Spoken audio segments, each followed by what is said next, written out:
अस्सलाम वालेकुम and a very good evening. इस वक्त मुल्क की तमाम बड़ी सियासी जमातें इंतखाबी दंगल में भरपूर तरीके से मसरूफ नजर आती हैं, लेकिन एक सियासी जमात पाकिस्तान तहरीक इंसाफ के हवाले से अभी तक एक इबाम मौजूद था कि आया इंतखाबात में हिस्सा लेने के लिए पाकिस्तान तहरीक इंसाफ के पास उनका अव्वलीन बल्ले का निशान मौजूद है या फिर नहीं। पेशावर हाई कोर्ट में मुख्तलिफ केसेस के दौरान कभी बल्ला वापस मिला, कभी वापस ले लिया गया, और आज एक मरतबा फिर एक बड़ा और तारीखी फैसला आया जब पेशावर हाई कोर्ट के 2 रुकनी बेंच ने बल्ले का निशान वापस पाकिस्तान तहरीक इंसाफ को दे दिया है। अब देखना यह है कि इलेक्शन कमीशन की तरफ से जो आज कहा गया है कि इस फैसले के ऊपर गौर किया जाएगा कि आया इलेक्शन कमीशन क्या एक्ट कर सकता है, लेकिन इसके बावजूद पाकिस्तान तहरीक इंसाफ इसको एक बड़ी विक्ट्री करार दे रही है। अगर इस मामले में कोई रुकावट भी आती है तो आईनी और कानूनी तौर पर पाकिस्तान तहरीक इंसाफ के पास सुप्रीम कोर्ट से रुजू करने का ऑप्शन अब भी मौजूद है, लेकिन जो तहरीरी दरख्वास्त सुप्रीम कोर्ट में दी गई थी वो दरख्वास्त भी वापस ले ली गई है और उसके बाद ही पेशावर हाई कोर्ट की तरफ से ये डिसीजन भी आया है। लेकिन अब देखना यह है कि अगर पाकिस्तान तहरीक इंसाफ जो दावे कर रही है कि अगर बल्ले का निशान वापस मिल जाए तो फिर पाकिस्तान तहरीक इंसाफ को कामयाबी से कोई रोक नहीं सकता। इस बयान में और इस दावे में कितनी सदाकत हो सकती है और आगे चलकर पाकिस्तान तहरीक इंसाफ की स्ट्रेटेजी क्या हो सकती है, क्योंकि उनकी तरफ से ये दावा भी किया जा रहा था कि मुतअद्दिद उम्मीदवारों के कागजात नामजदगी भी मुस्तरद कर दिए गए हैं। लेकिन अब देखने में ये आ रहा है कि कई ऐसे सफ़े अव्वल के कायदीन हैं पाकिस्तान तहरीक इंसाफ के जिनके कागजात नामजदगी मंजूर भी किए जा रहे हैं और उनकी अपीलें भी सुनी जा रही हैं। इसी पूरे मामले के ऊपर बात करने के लिए तहरीक इंसाफ के सीनियर तरीन रहनुमाओं में शामिल और साबिक वफाकी वजीर उमर अयूब साहब हमारे साथ मौजूद हैं। उमर अयूब साहब, सर बहुत शुक्रिया आपका प्रोग्राम में वक्त देने के लिए। सर पहले तो ये फरमाइएगा कि पेशावर हाई कोर्ट से पहले खबर आती है कि बल्ले का निशान वक्ती तौर पर सही वापस मिल जाता है, फिर यही निशान वापस ले लिया जाता है और आज एक मरतबा फिर आपको वापस मिल गया है। अब इसमें कोई और हिच आपके ख्याल में मौजूद है? आगे आने वाले दिनों में इलेक्शन कमीशन फिर रुजू कर लेता है कोर्ट से, तो क्या लगता है कि फिर ये निशान वापस ले लिया जाएगा? बिस्मिल्लाहिर्रहमानिर्रहीम। अस्सलाम वालेकुम सना मिर्ज़ा साहबा और सामीन को भी सारों को मेरी तरफ से सलाम। सबसे पहले तो परवरदिगार का लाख लाख शुक्र कि हक और सच की फतह हुई है। आज बुनियादी तौर पे मैं पेशावर हाई कोर्ट के जस्टिस साहिबान को खराज तहसीन पेश करना चाहता हूँ कि जिन्होंने 2 दिन बड़े गौर से दलाइल सुने और अपनी हमारी कानूनी टीम बैरिस्टर अली जफ़र साहब को और बैरिस्टर गौहर अली खान साहब को मुबारकबाद पेश करना चाहता हूँ जिस महारत के साथ उन्होंने केस लड़ा, दलाइल पेश किए और अपना केस प्रूव किया और उसके बाद ये फैसला आया। और यही चीज़ 12 बार उन्होंने इलेक्शन कमीशन को बताई कि आपके पास वो ताकत नहीं है, आपने सिर्फ ये देखना है कि पार्टी के चेयरमैन ने एक सर्टिफिकेट जारी करना होता है कि हमने ये इलेक्शन सही तरीके से कर लिए हैं कायदे और ज़वाबित के मुताबिक।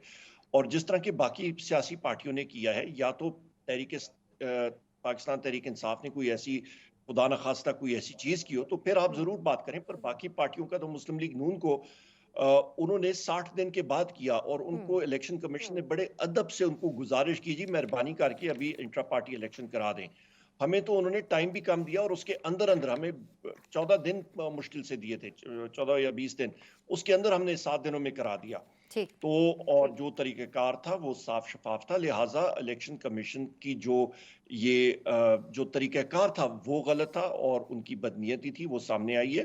और इसके बाद मैं ये भी कहता चलूं, हमारे जितने लोग हैं वो आग का दरिया अबूर करके अपने कागज़े नामजदगी उन्होंने दाखिल किए, बशमूल मेरे जो प्रपोजर सेकेंडर्स हैं, मेरे कागजात नामजदगी ले लिए गए, फाड़ दिए गए, मेरे साथियों को जेल किया गया, अभी भी मेरे साथी जेल में हैं।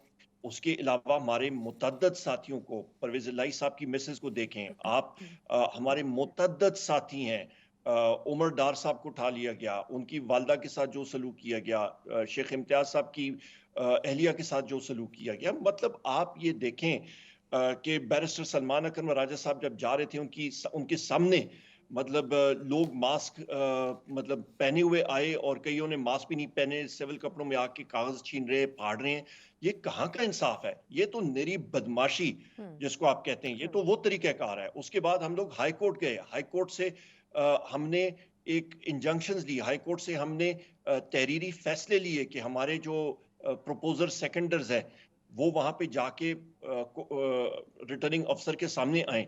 और यही वो बात है, हम लोग 12 कहते थे कि खुदारा आप जुडिशल ऑफिसर्स को रिटर्निंग अफसर लें, इनको समझ नहीं है ब्यूरोक्रेसी वाले, ये प्रेशर में आ जाते हैं सरकार के। और वही बात हुई, آپ اندازہ لگا لیں کہ ہم نے انالیسس کیا اور جو پیش بھی کیا ہے، 45% جو لوگ ریجیکٹ ہوئے ہیں جن کے کاغذات، وہ پاکستان تحریک انصاف کے ہیں، اور ان کے پھر بڑی مشکل سے ابھی آپ کے ٹرائیبیونلز جو اپیلیٹ ٹرائیبیونلز ہیں وہ مطلب ان کو واپس لا رہے ہیں.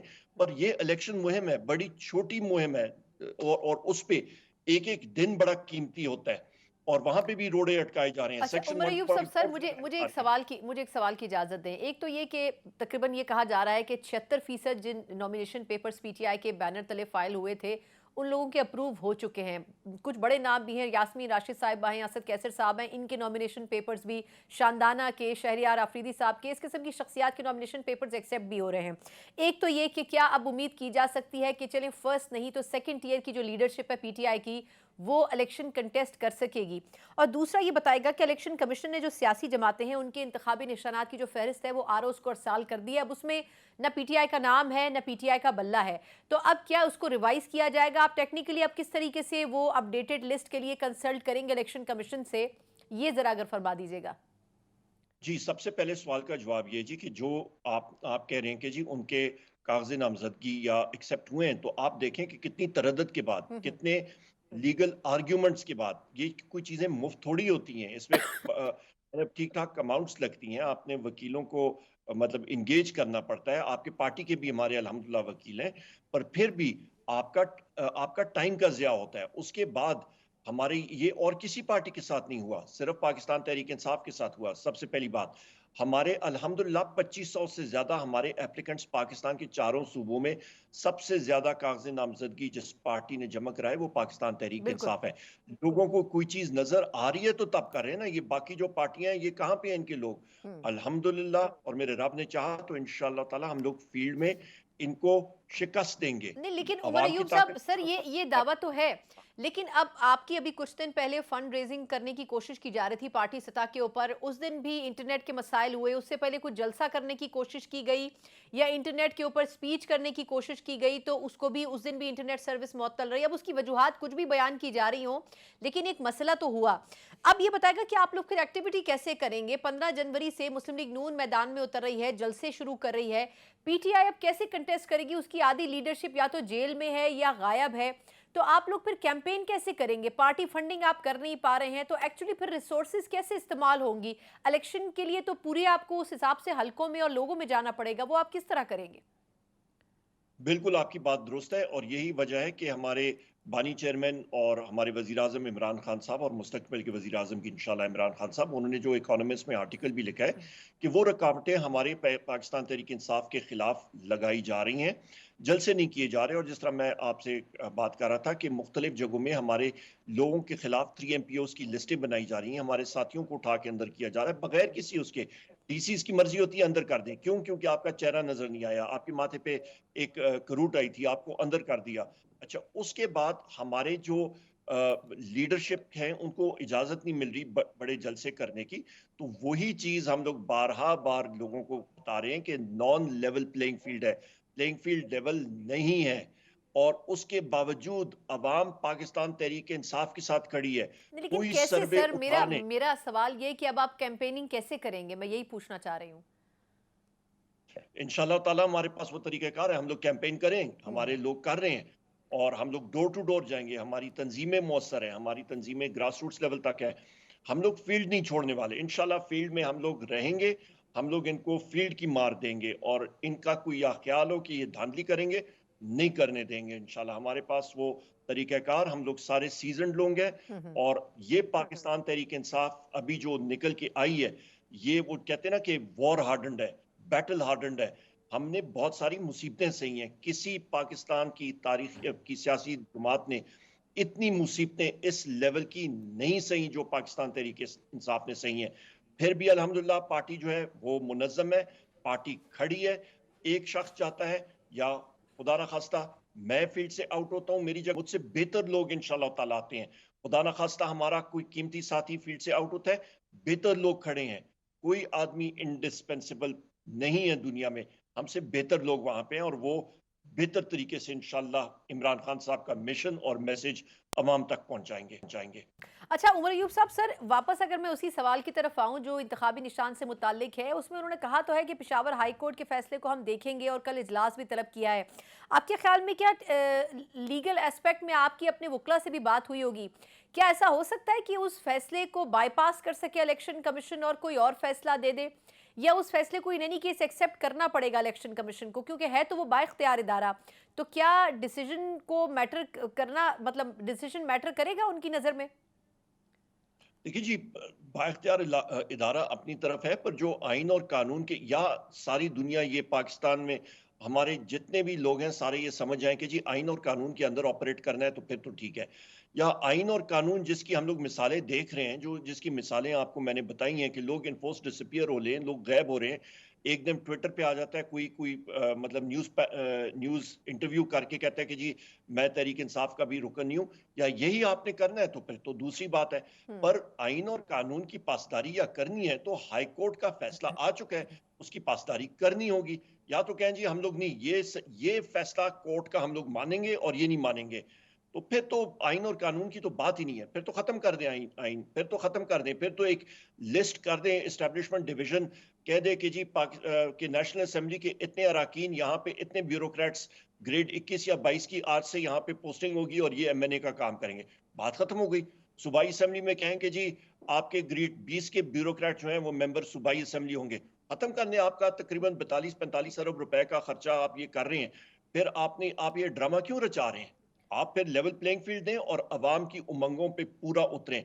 मैं यहाँ पे ये भी बात करता चलूं कि पाकिस्तान में इस वक्त की जो महंगाई है, मेन इशू आपकी इकोनॉमी है, आपकी मईशत है। बिजली का रेट 85 रुपए पे पहुंच गया पर यूनिट, हमारे वक्त पे 17 रुपए पे था और आगे मजीद जा रहा है। बिजली, गैस, अशिया खुर्दनोश की चीजें, सब कुछ ये पीडीएम की हुकूमत, Noon league, peoples party, JUI, MQM, इन्होंने तबाही लाई है।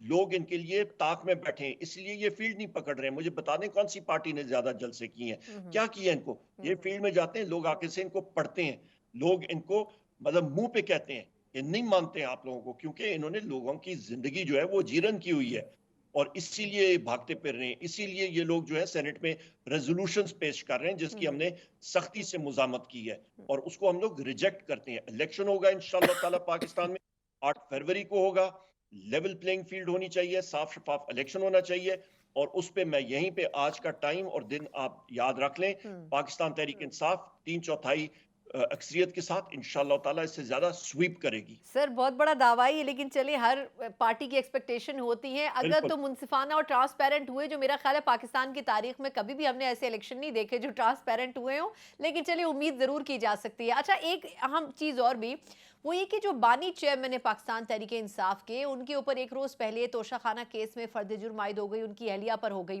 फिर 190 मिलियन पाउंड केस में भी जो पेशरफ्त हुई है, उसमें जो शख्सियात थी, शहजाद अकबर, फराह गोगी साहिबा, इनके ऊपर भी ज़्यादा स्ट्रिक्ट वो हुआ है। लेकिन इसमें दिलचस्प बात ये कि फराह गोगी साहिबा के इतने असासे निकल आए कि लग रहा है कि वो कोई अरबपति शख्सियत बन चुकी हैं।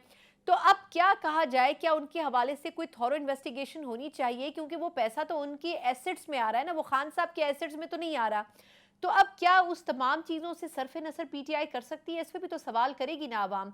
और दूसरा ये कि उनके नॉमिनेशन पेपर्स दोनों जगहों से रिजेक्ट हो गए, मियाँ वाली से भी और लाहौर से भी। तो फिर उनका फ्यूचर क्या देख रहे हैं आप? उनके बगैर ही पीटीआई इलेक्शन में जाएगी? सबसे पहली चीज ये जी कि बानी चेयरमैन इमरान खान साहब, वजीर आजम इमरान खान साहब हमारे लीडर हैं, रहेंगे इंशाल्लाह ताला, नंबर एक। नंबर दो, मैं फिर अभी बात करता हूं, मैं उनको हर जगह पे वजीर आजम इमरान खान से पुकारता हूं। वो वजीर आजम हमारे दिलों के वजीर आजम है और पाकिस्तान के इंशाल्लाह फिर वो ओथ उठाएंगे। दूसरी बात, तीसरी बात, ये केसेस उनके खिलाफ टोटल कंकॉक्टेड और बोगस केसेस हैं, ये खत्म हो जाएंगे। ये बहुत सारी चीजें देखी है मैंने, ये मेरा अल्हम्दुलिल्लाह 7वां इलेक्शन होगा। मैंने अपने वालिद साहब, मरहूम वालिद साहब के इलेक्शन 3 वो लड़े हैं। तो ये चीजें, ये दुनिया में हमने बहुत सारी चीजें देखी हैं। भुट्टो साहब का टाइम देखा था, जेल से इलेक्शन मेरे वालिद साहब मरहूम ने लड़ा था, जीते थे, मौत की कोठरी में थे, केसेस थे। ये चीजें आने जाने वाली चीजें होती हैं, चली जाती हैं, खत्म हो जाती हैं, इनकी कोई सिग्निफिकेंस वैल्यू नहीं होती। इंशाल्लाह ताला इमरान खान साहब लोगों के दिलों पे राज करते हैं और ये भी मैं कहता चलूं, ये मोहब्बत ये रब की तरफ से लोगों के दिलों में रब ने डाली है, ये इंसानी कुव्वत या इंसान नहीं कर सकता, ये रब की तरफ से हुक्म है। और आप देखेंगे कि बैलेट बक्से में लोगों के दिलों में रब ने ही वो हुक्म डालना है और लोग पाकिस्तान तहरीक इंसाफ और इंतखाबी निशान बल्ले पे ही मोड़ ला के कामयाब करेंगे। बिल्कुल ठीक। अच्छा, आखिरी सवाल ये सर कि सानह 9 मई जो कि सबसे मुश्किल एक फेज़ रहा है पीटीआई के लिए, उसके भी तकरीबन जो 12 केसेस हैं उसमें इमरान खान साहब को नॉमिनेट कर दिया गया है। तो आपके ख्याल में क्या सियासी तौर पर आपको लग रहा है कि दिलों में तो वो होंगे यकीनन जो पीटीआई के फॉलोअर्स हैं उनके, लेकिन उनका अभी फॉर द टाइम बिंग आप फ्यूचर क्या देख रहे हैं? क्या पीटीआई की साबका चेयरमैन इन केसेस से निकल आएंगे, अगर मैं इस वक्त की सिनेरियो को मद्देनजर रखते हुए बात करूं? देखिए जी, यहीं पे तो मज़ाहिया ये एक तरीक़ेकार इन्होंने अपनाया हुआ है। इमरान खान साहब वो तो अंदर जेल में थे, नैब की कस्टडी में थे, उनका क्या लेना देना? अच्छा, फिर मतलब मेरे बशमूल मेरे जितनी लीडरशिप पोजीशंस हैं, एक ही टाइम पे एक ही वक्त में मुख्तलिफ पर्चों में तकरीबन मेरा 26 से ज्यादा एफआईआर मेरे ऊपर हैं, 86 से ज्यादा केसेस हैं इमरान खान साहब के ऊपर, 200 से ज्यादा हैं बाकी लीडरशिप के ऊपर और हैं, कत्ल के केसेस हैं, मतलब आप डेकोइटी का लगा लें, जो मर्जी लगा लें। अच्छा, हम लोग कोई कोई हमारे पास कोई ये कोई जादू की छड़ी थी कि एक वक्त मुख्तलिफ 500 600 किलोमीटर के दायरे में हर जगह पे एक ही वक्त हम लोग सारे के सारे मौजूद थे? मतलब एक अक्ल की भी हद होती है। ये मेरा ख्याल है कि नहीं तो सर, इस किसी मौके से फायदा उठाते हुए आप स्टैब्लिशमेंट को कोई पैगाम देना चाहेंगे दोस्ती का, माजी को दरगुजर करने का? ऑब्वियसली पीटीआई को भी हक हासिल है इलेक्शन में कंटेस्ट करने का, लेकिन आपको पता है कि इदारों से ताल्लुकात इस्तवार नहीं हो तो पार्टीज के लिए इलेक्शन कंटेस्ट करना बड़ा मुश्किल होता है। आप कोई अगर उनको कुछ कन्वे करना चाहते हो? देखिए जी, हमारा तो सिर्फ एक ही तरीक़ाकार है, हमारी किसी से कोई लड़ाई नहीं है, किसी सियासी पार्टी से कोई लड़ाई नहीं है। हम लोग तो अपने मिशन पे हैं। हमारी या लोगों के दिलों में मोहब्बत है, या लोग इमरान खान साहब को वोट देना चाह रहे हैं तो उनको लेवल प्लेइंग फील्ड दें, और जो बेस्ट कैंडिडेट होगा, जिसको ज्यादा वोटें पड़ेंगी वो जीत जाएगा। As simple as that. हम लोग तो और किससे क्या चाहते हैं? हमारी तो किसी से कोई जाती या वो दुश्मनी तो नहीं है। हम लोग तो चाहते हैं पाकिस्तान मजबूत हो। हमेशा इमरान खान साहब ने कहा है कि पाकिस्तान की मेरी जिंदगी जो है वो भी अफवाज पाकिस्तान को लगे, पाकिस्तान की फौज जो है वो मजबूत होगी, पाकिस्तान मजबूत होगा। ये तो बारहा बार उन्होंने कहा है, उन्होंने बारहा बार ये बात कही है और उन्होंने प्रूव की है। सबसे ज्यादा एम्बेसडर पाकिस्तान के जिस वक्त वो सियासत से पहले भी, सियासत के दौरान भी, हर जगह पे वजीर आजम इमरान खान साहब ने मुहिब वतनी की बात की है, इस्लाम की बात की है, उन्होंने मुल्क को मजबूत करने की बात की है, और बारहा बार उन्होंने कहा है कि पाकिस्तान एज अ फेडरेशन को और पाकिस्तान के आइन को मजबूत करें। इसके अलावा तो कभी उन्होंने बात नहीं की है। बिल्कुल ठीक। बहुत बहुत शुक्रिया उमर अयूब साहब आपके कीमती वक्त के लिए। PTI secretary general Umar Ayub साहब हमारे साथ मौजूद थे। यकीनन पीटीआई के लिए एक बड़ा अहम और तारीखी दिन है कि जो एक कन्फ्यूजन मौजूद था कि आया इंतखाबी बैलेट पेपर्स के ऊपर बल्ले का निशान मौजूद होगा या नहीं, ये तो बज़ाहिर अब लग रहा है कि बल्ले का निशान मौजूद होगा, लेकिन आने वाले दिनों में कुछ भी अपसेट हो सकता है, और अगर ऐसा होता है तो फिर पीटीआई के लिए एक बड़ा शौक ये साबित हो सकता है। एक मुख्तसर वक्फा और उसके बाद हम बात करने जा रहे हैं कि पाकिस्तान तहरीक इंसाफ के दौर में उस वक्त के जो नैब चेयरमैन थे जावेद इकबाल साहब, उनके हवाले से संगीन इल्ज़ामात एक शख्सियत की तरफ से आयद किए गए थे और वो थी तैयबा गुल साहिबा, लेकिन अब तक ना तो उनको इंसाफ मिल सका और ना ही उनके तमाम तर दावे और इल्ज़ामात की कोई तस्दीक की जा सकी, और ना ही जावेद इकबाल साहब को किसी कटहरे में लाया जा सका। उनका मौक़िफ़ क्या है, इस पूरी सूरत हाल पर इस पर बात करेंगे एक ब्रेक के बाद। ब्रेक के बाद एक बार फिर आपको खुशामदीद कहते हैं। माजी में पाकिस्तान तहरीक इंसाफ का दौर मुख्तलिफ हवालों से याद रखा जाएगा, और उसमें से एक हवाला ये भी है कि उस वक्त के नैब चेयरमैन को जिस तरीके से सियासी बुनियादों के ऊपर इस्तेमाल किया जाता रहा, और एक मौके पर उनको खुद ये कहना पड़ा एक प्रेस कॉन्फ्रेंस में कि हुकूमत की तरफ से मुतवातिर मुझे दबाव का सामना रहा कुछ केसेस को खोलने और कुछ केसेस को बंद करने में। लेकिन इसमें इस बात को भी नज़रअंदाज नहीं किया जाना चाहिए कि उनकी शख्सियत और किरदार के हवाले से कुछ संगीन इल्ज़ामात आयद किए गए एक मुतासरा खातून की तरफ से, और उन इल्ज़ामात के ऊपर आज तक तहकीकात नहीं हो सकी, बल्कि मुख्तलिफ प्लेटफॉर्म्स पर जाने के बावजूद भी उनकी दाद रसी नहीं हो सकी। सिर्फ यही नहीं बल्कि उन खातून की तरफ से पाकिस्तान तहरीक इंसाफ के जो उस वक्त के वज़ीर आज़म थे इमरान खान साहब, और जो उस वक्त के पार्टी चेयरमैन भी थे, उनके ऊपर ये इल्ज़ाम भी लगाया गया कि उनको प्राइम मिनिस्टर हाउस में रखा गया, हब्से बेजा में रखा गया उनको और उनकी फैमिली को, लेकिन उसके ऊपर भी किसी किस्म की कोई दाद रसी या कोई इन्वेस्टिगेशन नहीं की गई। अब एक मरतबा फिर वही मुतासरा खातून जो कि एडवोकेट तैयबा गुल साहिबा हैं, वो ये बात कर रही हैं कि वो पाकिस्तान तहरीक इंसाफ के खिलाफ एक मरतबा फिर अदालत का दरवाज़ा खटखटाएंगी और उन तमाम सबूतों के साथ खटखटाएंगी जो उनके पास मौजूद हैं। लेकिन सवाल ये है कि आखिर क्या वजह है कि मौजूदा हुकूमत हो निगरां हुकूमत या फिर उस 16 माह की पीडीएम की हुकूमत हो, किसी भी हुकूमत की तरफ से ना तो इन इल्जामात के हवाले से कोई तस्दीक की गई, ना ही इन्वेस्टिगेट किया गया और ना ही इन इल्जामात का कोई जवाब दिया गया। इन्हीं तमाम नुकात के ऊपर बात करने के लिए खुद तैयबा गुल साहबा मौजूद भी हैं, जो कि एडवोकेट भी हैं। तैयबा, बहुत शुक्रिया पहले तो आपके वक्त का, और सबसे बढ़कर ये कि बड़े अफसोस की बात है कि तकरीबन 2022 की बात है जब आपने इन तमाम एलिगेशंस को सामने रखा था। 1 से 1.5 साल से ऊपर का वक्त हो चुका है। 2020 की बात है ये। लेकिन आई थिंक आपके जो कुछ रीसेंट इंटरव्यूज थे, जो आपने 2022 में बहुत खुल के जो बातें की, उसके बाद से लेके अब तक अगर ये 3 साल भी इस चीज़ को हो चुके हैं, तो किसी प्लेटफॉर्म के ऊपर इसको इन्वेस्टिगेट क्यों नहीं किया गया? पीडीएम की हुकूमत आई, उसके बाद ये निगरां हुकूमत आई, आखिर वजह क्या है, रुकावट कहाँ पर है? ये सब जब स्टार्ट हुआ था तो उस वक्त ये 2019 का वाक़या है।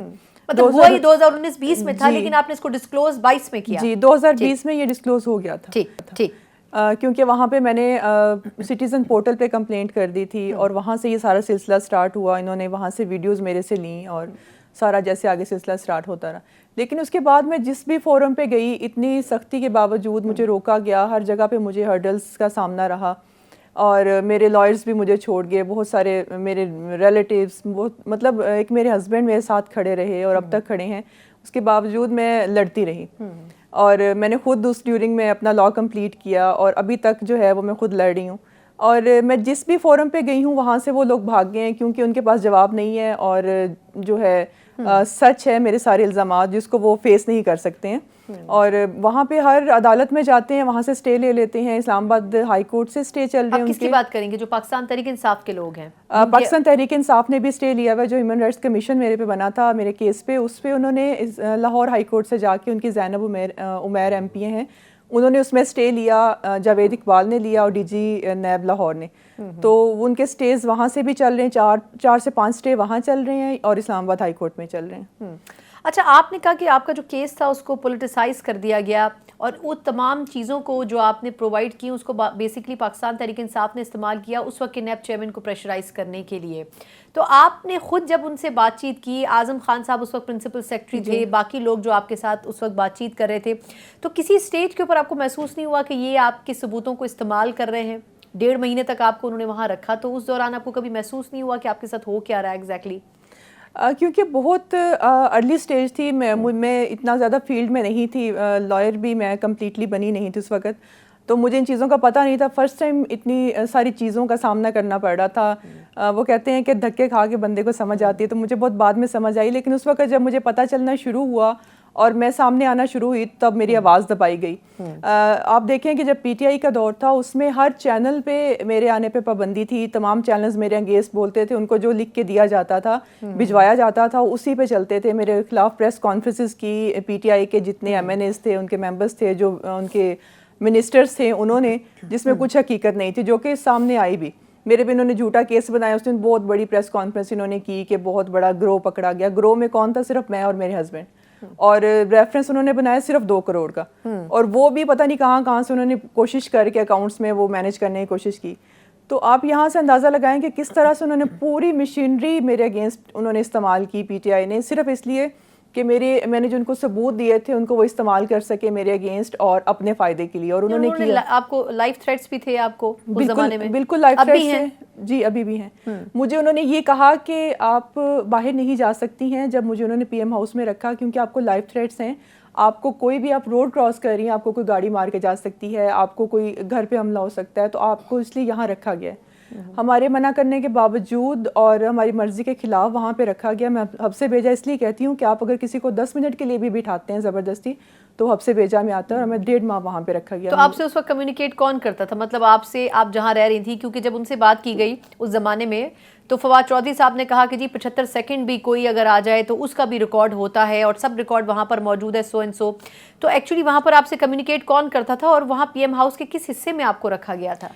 मुझसे कम्युनिकेट किया था आज़म खान ने स्टार्ट से ही। वो आपसे आके मिलते थे? मतलब 1.5 महीने में आपसे मुलाकात कोई तो करता होगा? वो गार्ड्स के साथ आते थे, मिलते थे और जो भी बात करते थे। एक दफ़ा इमरान खान मिले थे जब हम फर्स्ट टाइम गए थे वहाँ पे। उसके बाद आज़म खान कॉन्टैक्ट में, जब आप वहाँ स्टे करने गई थी तो खान साहब खुद मिले थे? जी, और उन्होंने ये कहा कि आपको थ्रेट्स हैं और मैं आपको ये यकीन दिला रहा हूँ कि आपके केस में इन्वेस्टिगेशंस होंगी, तब तक आपको सेफ रहना पड़ेगा ताकि आपको कोई नुकसान ना हो। تو وہاں پہ رہے, اور جب انہوں نے اتنا کچھ پوری مشینری لگا کے میرا کیس, ایک عورت کو, ایک لڑکی کو دبانے کی کوشش کی, تو یہ کوئی بڑا کام نہیں تھا کہ ثبوت مٹانا, جو کہ انہوں نے پوری کوشش کی مجھے وہاں رکھنا, ان کے لیے کوئی بڑا مسئلہ نہیں تھا. لیکن اس چیز کے بھی میرے پاس ثبوت ہیں جو میں اس وقت رکھ سکتی تھی, میں نے رکھے, اور وہ میں دوں گی. میں نے دیے بھی, ہیومن رائٹس کمیشن میں میں نے وہ چیزیں جمع کروائیں, اور اس کا اسٹیٹمنٹ بھی ریکارڈ ہوئی, 2 سے 3 ہیئرنگز ہوئی, اس کے بعد جا کے انہوں نے اس میں اسٹے لے لیا, جو کہ ابھی تک دوبارہ سے ویکیٹ نہیں ہوا ہے. لیکن اب آپ یہ کہہ رہی ہیں کہ آپ عمران خان صاحب کے خلاف بھی کمپلین فائل کریں گی, اس سے پہلے آپ نے نہیں کی تھی؟ پہلے تو مجھے کروانے دی نہیں گئی, مجھے اجازت نہیں تھی. میں کسی کو, کس نے اجازت نہیں دی تھی آپ؟ ان کی گورنمنٹ میں. اچھا, پی ٹی آئی کی جی, اس میں تب سے ہی میری کیسز چل رہے ہیں, اور وہ جیسے میں نے کیے مجھے پتا ہے, کیونکہ مجھے اجازت نہیں تھی کہیں بھی آنے جانے کی. ایون کورٹس میں بھی, ہائی کورٹس میں بھی کہا گیا تھا وہاں پہ کہ اگر طیبہ کے کوئی پٹیشن دائر کرنے کے لیے آئیں تو پہلے ہمیں بتایا جائے. تو میں نے اس کے بعد, لیکن ان کی گورنمنٹ کے بعد پھر پی ڈی ایم کی گورنمنٹ بھی آئی, یہ نگراں حکومت بھی آئی, مطلب کافی ٹائم گزر چکا ہے. جی, اس میں نے سٹارٹ کیے کیسز. میں نے ہیومن رائٹس کمیشن بنا, مجھے لگا اس میں ہو جائے گا, اس میں وہ اسٹے ہو گئے. اس کے بعد پھر پی ایس سی میں گئی, تو وہاں پہ بھی انہوں نے اسٹے لے لیا. پھر میں فوسپا میں گئی, تو فوسپا میں ان کے اگینسٹ نہیں ہو سکا, کیونکہ کشمالہ طارق تھی. کشمالہ طارق نے منع کیا کہ آپ عمران خان کے اگینسٹ نہیں کر سکتی ہیں, اور جو آپ نے کیا ہے وہ بھی ہم چلا نہیں سکتے. تو انہوں نے اس کو دبا دیا فائلوں میں. کافی عرصے تک وہ کیس دبا رہا, اور مجھے یہ پتہ چلا کہ وہ میرے کیس سے ریلیٹڈ کچھ اپنے فائدے اٹھانے کی کوشش کرتی رہی, شاید ایکسٹینشن کے چکر میں. تو وہ کیس نہیں لگا. ابھی فوزیہ وقار آئی ہیں, تو اب یہ میرا کیس لگا ہے, اور میں انشاءاللہ اس میں عمران خان کے اگینسٹ بھی جا رہی ہوں, جو ہیرسمنٹ میرے ساتھ ہوئی تھی. لیکن آپ کو لگتا ہے کہ اس میں اعظم خان صاحب اور باقی کچھ لوگ ہیں وہ بھی شامل ہیں؟ یعنی ڈائریکٹلی عمران خان صاحب کو کیسے اس میں وہ کیا جا سکتا نا؟ ایکچولی فیسیلیٹیشن تو باقی لوگ پرووائڈ کر رہے تھے, خان صاحب تو آپ سے صرف ایک ہی بار ملے تھے. میری بات سنیں, خان صاحب میرے ساتھ آ کے ملے, ان کو میں نے ساری بات بھی بتائی. ان کے علم میں تھی یہ ساری چیز, کہ کیونکہ جن لوگوں کے کیسز ختم ہوئے وہ خان صاحب کے نہیں تھے, لیکن ان کی پارٹی کے لوگ, ان کے پارٹی کے تھے, ان کے علم میں تھا. جب ان کے علم میں ایک چیز آ گئی تھی کہ ایک عورت کے ساتھ ہیرسمنٹ ہو رہی ہے, اور میرے منسٹرز کر رہے ہیں, اور میں بھی ان میں شامل ہوں تسلیاں دینے میں اس عورت میں, اور اس کے فائدہ اٹھانے میں ویڈیوز میں, میری ویڈیوز کا استعمال کر کے انہوں نے اپنے کیسز, معلم جبا والے اور جتنے بھی تھے انہوں نے, معلم جبا کے علاوہ اور کون سے کیسز تھے؟ اور بھی کافی زیادہ. پرویز خٹک کے کیس تھے, علیم خان جیل میں تھے, علیم خان کو باہر نکالا گیا, وہ ایک کی ان کے تھے. اس کے بعد آپ دیکھیں کہ چیئرمین نیب نے پریس کانفرنس کی تھی کہ گورنمنٹ کی طرف سے میرے پہ پریشرائز کرنے کی کوشش کی جا رہی ہے, اور ہواؤں کے رخ بدلیں گے, لیکن وہ کبھی نہیں بدلے. اس کے بعد جب یہ ان کے ہاتھ میں یہ ویڈیوز لگیں, اس کے بعد انہوں نے پی ڈی ایم, جتنی وہ گورنمنٹ باقی پولیٹیکل پارٹیز تھیں, ان کو سب کو اریسٹ کرنا انہوں نے شروع کیا. اس میں نواز شریف بھی تھے, مریم بھی تھیں, فریال تالپور تک انہوں نے جو ہے ان کی زرداری کی سسٹر کو اور باقی لوگوں کو اریسٹ کیا, اور انہوں نے پورا فائدہ جتنا اٹھا سکتے تھے اٹھایا میری ویڈیوز کو استعمال کر کے. تو عمران خان کے سامنے یہ ہو رہا تھا, وہ خود یہ کروا رہے تھے, اور اگر ان کی یہ پرمیشن نہیں ہوتی, وہ ایک دفعہ آرڈر کرتے کہ اس میں انویسٹیگیشن کریں, چیئرمین کو ہٹا دیتے چیئرمین نیب کی سیٹ سے, تو شاید میں سمجھتی کہ مجھے انصاف ملا ہے. اس گورنمنٹ سے آپ کی کوئی اپیل ہے جو آپ کرنا چاہیں گی؟ ابھی پی ڈی ایم کی جب گورنمنٹ آئی ہے نون لیگ کی, تو انہوں نے بھی پولیٹیسائز کر دیا میرے کیس. انہوں نے ہر جگہ بیان بھی دیے, اور یہ ہو جائے گا وہ ہو جائے گا, لیکن ہوا کچھ نہیں. انہوں نے جسٹ ایک کمیشن بنایا, اس میں بھی اٹارنی جنرل پیش نہیں ہوئے, جا کے وہاں پہ بریف کرتے تو میرا شاید سٹے نہیں ہوتا. تو مجھے گورنمنٹ سے کوئی کسی قسم کی امید نہیں ہے, کسی بھی گورنمنٹ سے امید نہیں ہے. مجھے صرف اپنی ان کو تو فائدہ ہے, اگر مطلب اگر عمران خان صاحب کے کیسز مزید مضبوط ہوتے ہیں ان کے خلاف, تو ان کو تو اس میں فائدہ حاصل ہوگا. تو وہ اپنا فائدہ سوچیں گے, اگر ان کو کہیں پہ اپنا فائدہ نظر آئے گا تو شاید وہ کریں, ورنہ مجھے ان سے کوئی امید نہیں کہ مجھے انصاف ملے گا اگر میں وکٹم کے طور پہ ان کے جاتی ہوں. کیونکہ بہت سارے چینلز, بہت سارے لوگ سب سے پہلے یہ بات کرتے ہیں کہ یہ بول رہی ہے تو اس کو فلان لوگ کہہ رہے ہیں, پی ٹی آئی کی طرف سے پلانٹ ہے یا نون لیگ کی طرف سے پلانٹ ہے. تو ایسا کچھ نہیں ہے. میں اگر اتنے عرصے سے اپنے کیسز فیس کر رہی ہوں اور اکیلی فیس کر رہی ہوں, تو کچھ تو ہے کہ میں آ کے ہر جگہ پہ وہ بات کر رہی ہوں. اس کو انویسٹیگیٹ کروانے میں کوئی حرج نہیں ہے. تو میں صرف عدالتوں سے اور چیف جسٹس سے ہی کہہ سکتی ہوں کہ وہ اس چیز کا نوٹس لیں. بالکل ٹھیک ہے. بہت بہت شکریہ ایڈوکیٹ طیبہ گل صاحبہ. یہ کہ اس تمام فیز سے گزری ہیں, بلکہ ان کے جو پوری ہریسمنٹ کا کیس تھا اس کو پولیٹیسائز ضرور کیا سیاسی جماعتوں نے, لیکن کسی بھی طور ان کی مدد کرنے کی کوشش نہیں کی گئی. اور چیف جسٹس آف پاکستان سے ان کی اپیل ہے کہ اگر ان کیسز میں جن پہ اسٹے ہو چکا ہے, ان کیسز کو کسی منطقی انجام تک پہنچایا جا سکے, تو نہ صرف یہ کہ سابقہ چیئرمین نیب کا بھی چہرہ بے نقاب ہو سکتا ہے, اور واقعی اس میں بھی صداقت سامنے آ سکتی ہے کہ آیا پاکستان تحریک انصاف نے ان ثبوتوں کو استعمال کیا या फिर नहीं इस्तेमाल किया। एक मुख्तसर वक्फा, उसके बाद बात करने जा रहे हैं कि सिंध में मुत्तहदा कौमी मूवमेंट और नून लीग के दरमियान क्या मामला तय पाए हैं और किस हद तक निगोशिएशन हो चुकी हैं। कल तक खबरें ये थी कि NA 242 जो है वो मुस्लिम लीग नून के हक़ में दस्तबरदार हो रही है MKM, लेकिन आज उन्होंने इस खबर की तरदीद कर दी है। असल हक़ाइक़ क्या है, उन्हीं से जानेंगे एक ब्रेक के बाद। ब्रेक के बाद एक बार फिर आपको खुशामदीद कहते हैं। यकीनन मुस्लिम लीग नून जिस तरीके से मुख्तलिफ सियासी जमातों से दोस्ती के हाथ बढ़ा रही है और हाथ मिला भी रही है, उससे लगता यह है कि मुस्लिम लीग नून को वाज़ेह तौर पर महसूस हो रहा है कि उनको सादा अक्सरियत तो मिल ही जाएगी, और अगर उन जमातों को साथ शामिल कर लिया जाए जो किसी भी वक्त बाजी पलटने की सलाहियत रखती हैं, उतनी बड़ी तादाद में पार्लियामेंट में मौजूद नहीं होती हैं, लेकिन नंबर गेम के तवाज़ुन से देखा जाए तो उन जमातों का वज़न बहुत ज़्यादा है।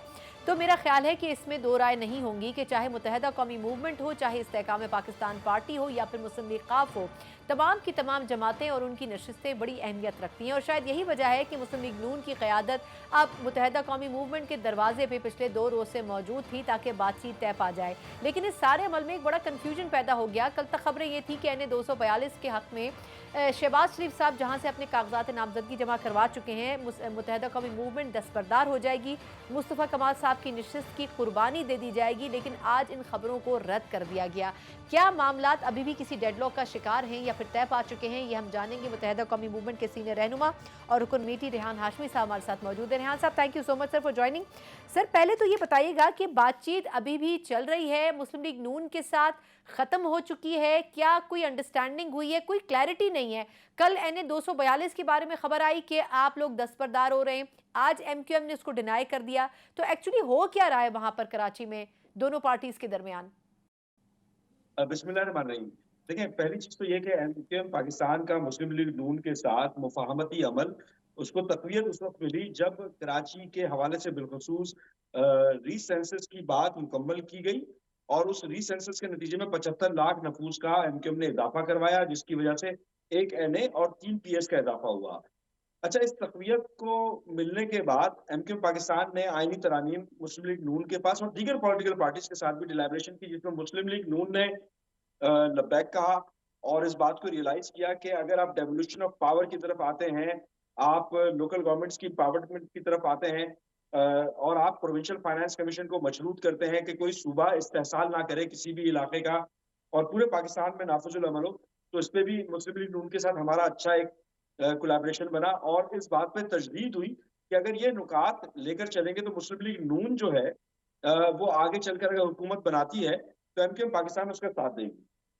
अच्छा, अब इन तमाम मरहले में कुछ सीट्स की भी बात हुई। मैं आपकी इंफॉर्मेशन के लिए बता भी दूं कि MQM पाकिस्तान ने मीरपुर खास की कुछ सीट्स और कराची की कुछ PS की सीट्स ऑफर भी किए हैं, लेकिन जहां तक NA 242 का ताल्लुक है, देखें उस पर बातचीत चल रही है। इस बात को रियलाइज करें कि तमाम पॉलिटिकल पार्टीज अपने कुछ ना कुछ नंबर्स को गेन करने के लिए, ऑब्टेन करने के लिए अपनी कैलकुलेशन के लिहाज से चल रही होती है। इसी तरह MQM पाकिस्तान भी अपने उस नंबर को बरकरार रखने के लिए, हम ये समझते हैं कि कुछ जगहों से हमें अपनी आज़ादी अक्सरियत को मुकम्मल रखने के लिए हमें कितने सीटों से खड़ा होना चाहिए, तो उसमें हमारी नेगोशिएशंस चल रही हैं। कुछ कल अभाम हो गया था, शायद मिसकम्युनिकेशन थी, क्या था, लेकिन ऐसी कोई बात नहीं हुई है कि हम दस्तबरदार अभी हुए हैं। हमारी डिलैबरेशंस चल रही हैं, नेगोशिएशंस हो रही हैं, और मुझे उम्मीद है कि इस नेगोशिएशंस के जो जो जो कॉन्सिक्वेंसेस होंगे वो प्रोडक्टिव होंगे और कोई भी ऐसी दरार नहीं होगी इस लार्जर कैनवस के ऊपर होने वाले जो मफाहमती अमल है।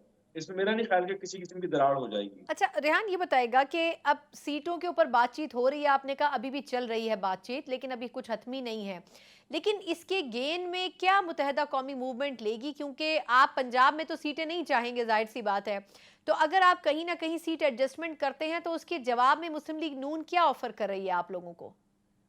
देखिए, मुस्लिम लीग नून की तरफ से हमें एश्योरेंस दिलाई गई है कि जो हमारे मुतालबात हैं, जो मुख्तलिफ पॉलिटिकल पार्टीज से माजी में भी हमने जिस पर ना सिर्फ मुतालबात मनवाए बल्कि दस्तखत भी करवाए तहरीरी तौर पर।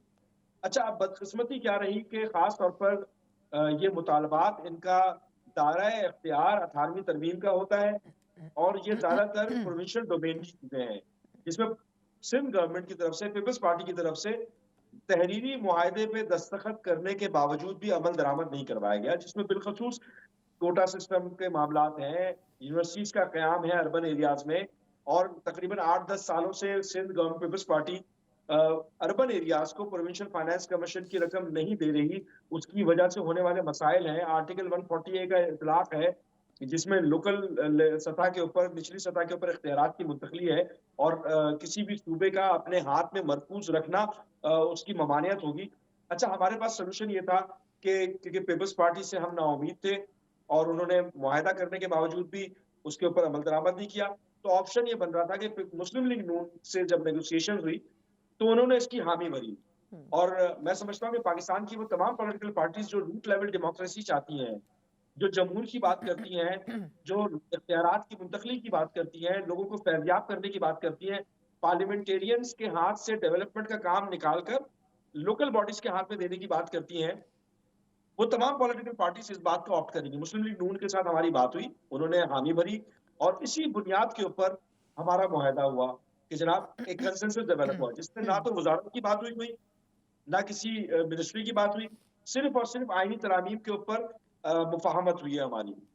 ٹھیک، تو ان آئینی ترامیم سے فائدہ بظاہر آپ کو لگتا ہے کہ ایم کیو ایم خود اٹھانا چاہے گی یا صوبے کی سطح پر یہ فائدہ اٹھانا چاہیں گے؟ اور آپ کو نہیں لگتا کہ آئینی ترامیم اگر کی بھی جائے گی تو پیپلز پارٹی اس میں رکاوٹ بن سکتی ہے ایک بڑی، تو اس کو کیسے ہینڈل کیا جائے گا؟ کیونکہ پیپلز پارٹی ابھی کچھ مہینے پہلے تک تو نون لیگ کی اتحادی تھی. دیکھیں، یہ تو ایک سمجھ لیں کہ ایک ٹرننگ پوائنٹ ہوگا پاکستان کے لیے. یہ تو سمپل ایک فارمولا ہے، عوام کے سامنے بھی نمایاں ہو چکا ہے کہ جس طرح پیپلز پارٹی نے کچھ پاورفل پولیٹیشنز کے ہاتھ میں طاقت، اقتدار، وسائل، فنڈز، محکمے مرکوز کر کے رکھے ہوئے ہیں، ایسا نہیں ہونا چاہیے. کہیں پر تو ہاریوں کو نجی جیلوں میں بند کر کے ان کو مائل کیا جاتا ہے ووٹ دینے کے لیے، کہیں پر زمینوں پہ پانی چھوڑا جاتا ہے تو کہیں پر زمینوں کا پانی روکا جاتا ہے، اور اس طرح کی بہت ہی زیادہ ٹیکٹکس استعمال کی جاتی رہی ہے جو آپ کے میڈیا چینل سے بھی دکھایا مختلف اوقات میں. اچھا، اب اگر پاکستان کو اس کیوس سے نکلنا ہے تو جمہور کی بات کرنے والی تمام پولیٹیکل پارٹیز اس آئینی ترامیم کو، جو کہ ایم کیو ایم پاکستان پورے پاکستان میں نافذ العمل کرانے کی بات کر رہی ہے، کانسٹیٹیوشنل امینڈمنٹ سے 2/3 میجورٹی ہونی ضروری ہے، اس کے لیے کنسنسس ڈیولپ ہونا ضروری ہے. اور یہ کراچی یا اربن ایریاز صرف مستفید نہیں ہوں گے، لاڑکانہ سے لے کر کوئٹہ سے لے کر پاکستان کا کوئی بھی ضلع، قصبہ، وہاں کا یو سی چیئرمین جب امپاور ہوگا، کونسلر امپاور ہوگا، جس تک لوگوں کی رسائی ممکن ہے، اور اس کے پاس جب وسائل براہ راست آنا شروع ہوں گے تو زیادہ بہتر طریقے سے سرو کر سکے. کیونکہ ایک عام آدمی کا مسئلہ کیا ہے؟ بلدیاتی مسائل ہیں، باقی تمام امور تو صوبہ یا وفاق دیکھتا ہے، لیکن عام آدمی کا بلدیات کا مسئلہ ہے. ایک جو ہے پیرالل نظام جو ہے، جو مرتب کر دیا گیا ہے، جس نے پورے نظام کو مفلوج کر دیا ہے، اس نظام کو ختم ہونا چاہیے. یہ نظام کی تبدیلی کا معاملہ ہے جو کہ کراچی یا ایم کیو ایم کو بینیفٹ نہیں دے گا، یہ پورے پاکستان میں نافذ العمل ہوگا، اور وہ جمہوری قوتیں اس کو آپٹ کریں گی، اور جو آپٹ نہیں کرے گا اس کے پاس تو پھر ریزنیبل جواب ہونا چاہیے کہ وہ کیوں ایسا کر رہا ہے کہ جمہور کی بات کرنے کے باوجود بھی جمہور کو طاقت، توانائی، امپاورمنٹ دینے سے قاصر ہے اور انکار کر رہا ہے. بدقسمتی سے یہ جو جانبدارانہ سوچ کی عکاسی ہے، یہ نمایاں مزید ہوگی. بالکل ٹھیک، بہت بہت شکریہ ریحان ہاشمی صاحب، رکن رابطہ کمیٹی متحدہ قومی موومنٹ ہمارے ساتھ موجود تھے. یقیناً متحدہ قومی موومنٹ ایک بڑی قربانی ضرور دے گی اگر سیٹوں کے اوپر ایڈجسٹمنٹ ہوتی ہے، لیکن اس کے جواب میں جو آئینی ترامیم وہ چاہتی ہے وہ کم از کم ایک عام آدمی، ایک عام شہری کے فائدے میں ہے، اور اگر ایسا ہو جاتا ہے تو یقیناً متحدہ قومی موومنٹ ایک مرتبہ پھر سندھ میں اپنی پوزیشن کو مضبوط کر سکے گی. اسی نوٹ کے ساتھ پروگرام سے مجھے اجازت دیجیے. اللہ حافظ.